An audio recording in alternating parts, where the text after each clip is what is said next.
ইটা কি? এবার সবাই মিলে বলবো না বাঁশি বাজাতে, বিকজ আমি কিন্তু বাঁশি বাজানোর লোক না, ঠিক আছে? ওই দিদিকে বলবে বাঁশি বাজাবে, বুঝতে পারছো? পুরো থলথলে একটা চর্বির পিস, এইটা খেলে ভাই দিল খুশ হয়ে যাবে।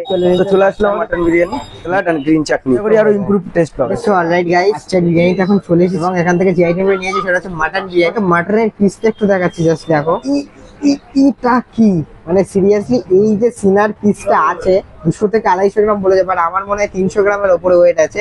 এইটা খেলে ভাই দিল খুশ হয়ে যাবে। এই মাটন বিরিয়ানিটার পিস, এই 200 থেকে 250 গ্রামের মাটনের পিস, প্লাস হচ্ছে গ্রিন চাটনি, এই পাশে দেখতে পাচ্ছ স্যালাড, এতটা রাইসের কোয়ান্টিটি দিয়ে দিয়েছে, দাম মাত্র 265 টাকা। এই গদাটাকে ফার্স্টে সাইডে রাখি। সিরিয়াসলি বলতে গেলে এত বড় মাটনের পিস আমি অন্যান্য জায়গায় অনেক জায়গায় মাটন বিরিয়ানি খেয়েছি, কিন্তু এই সাইজের আমি কিন্তু মাটনটা পাইনি, ঠিক আছে? বলছে 200 গ্রাম, বাট এটা 300 গ্রামের উপরে আছে। সিরিয়াসলি বলছি, মাটন ভাড় হয়, ঠিক আছে? তারপর সিনার পিস, মানে বুঝতে পারছো তো। সবার প্রথমে একটুখানি দেখাতে বলবো, এই যে রাইসটা দেখতে পাচ্ছ এটা কিন্তু সম্পূর্ণ লং গ্রেন রাইস, ঠিক আছে?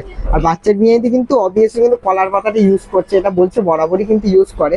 তো এবার ডেফিনেটলি কিন্তু রাইসটা একটু সবার প্রথমে টেস্ট করে দেখি কেমন। চলো, টেস্ট ইমপ্রুভ হয়েছে। এবার তোমরা বলতে পারো যে ভাই মাটন বিরিয়ানি সেই হিসাবে হয়তো টেস্ট ভালো, এটা না। তাদের কিন্তু একই রকম মশলাপাতি একই রকম জিনিস দিয়ে কিন্তু তৈরি হয়। এরকম কোনো ব্যাপার না যে মাটন বিরিয়ানি মানে টেস্টি লাগবে, চিকেন বিরিয়ানি নিলে টেস্টি লাগবে না। বিরিয়ানি সব একই রকম হয়। এবার তোমরা অবভিয়াসলি এসে কিন্তু টেস্ট করবে, নাহলে কিন্তু বুঝতে পারবে না। এইবার তোমাদেরকে দেখা একটু আলুটা, এদিকে আসো, দেখো মোমের মতো ভেঙে যাচ্ছে আর মাখনের মতো কিন্তু নরম। টেস্ট করে দেখি, চলো লেটস ট্রাই। আলুটা মশলাটা কিন্তু ভালো রকম ভাবে বয়েল করা হয়েছে, সেই কারণে কিন্তু আলুর ভিতর অব্দি ফ্লেভারটা গিয়েছে। অনেক জায়গায় খেয়েছি মাটন বিরিয়ানিতে আলুর ভিতরে কোনো টেস্টই পাওয়া যায় না। ওপরটা ফ্রাই করে বয়েল করলেও হালকা করে, কিন্তু টেস্ট পাওয়া যায় না। বাট আলুটা পর্যন্ত টেস্ট লাগে। এবার তোমাদেরকে দেখাবো মাটনটা। ভাই এটা দেখেই এতটা মন শান্তি হয়ে যাচ্ছে না, খাবো কি আমি বুঝতে পারছি না। দেখো পুরো রিয়াজি পিস, দেখতে পাচ্ছ? এই দেখো ফুল রিয়াজি পিস। মাটনটা নিয়ে শুধু শুধু একটু খাওয়া যায়। চলো লেটস ট্রাই।